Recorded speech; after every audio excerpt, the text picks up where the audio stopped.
So long as the majority of Canadians have two countries, one here and one in Europe, national unity will remain a myth and a constant source of internecine quarrels. Stanley Bourassa, 1907. What is this national unity and pride they talk about, commonly referred to as nationalism, and what was its role in Canadian history prior to World War I? Well, that's what I will explain and unpack for you in this video. Welcome to Can History. Nationalism in Canada has been around for a long time, with many key events and effects. Today, we will explore those ideas with a timeline. Canada, as we know, was created on July 1st, 1867, with the British North American Act. This brought together New Brunswick, Nova Scotia, Quebec, and Ontario, signed by the head of the provinces at the time.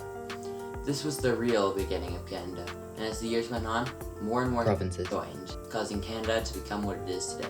One of the first signs that Canadians wanted independence was the Canada First movement, founded by George Jennison, Charles Mayer, William Foster, and Robert Grant Halberton in 1968. the aim of promoting a sense of Canadian ideals and building Canadian nationalism, although the way this was achieved was through racism and anti-religion practices. Not good. Canadian Encyclopedia says it better than it ever could. Its implicit rejection of French Canadian nationality led to division and conflict instead of fostering a common goal of unity.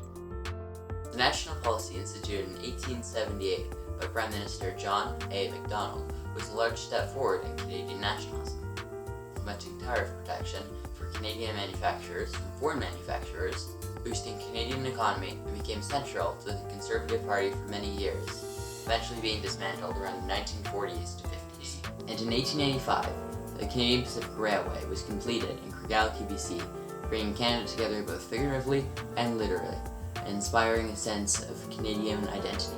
The Alberta and Saskatchewan Act consisted of the Confederation of the two provinces, created out of a section of the Northwest Territories, and initially intended to just become Alberta, but eventually split to Alberta and Saskatchewan. They joined Confederation together in 1905. The beginning of World War I in 1914 marked a new era for Canadian nationalism, but that is not for this video. Maybe someday. So in the end, what did Canadian nationalism achieve? Well, it created a sense of national pride and cultural identity that helped bring Canada together. It also had effects on the modern geography of Canada, helping us build our country and define our borders, and defining Canada's view on things such as racism, war, and immigration. Thank you so much for watching this video. I hope you learned something.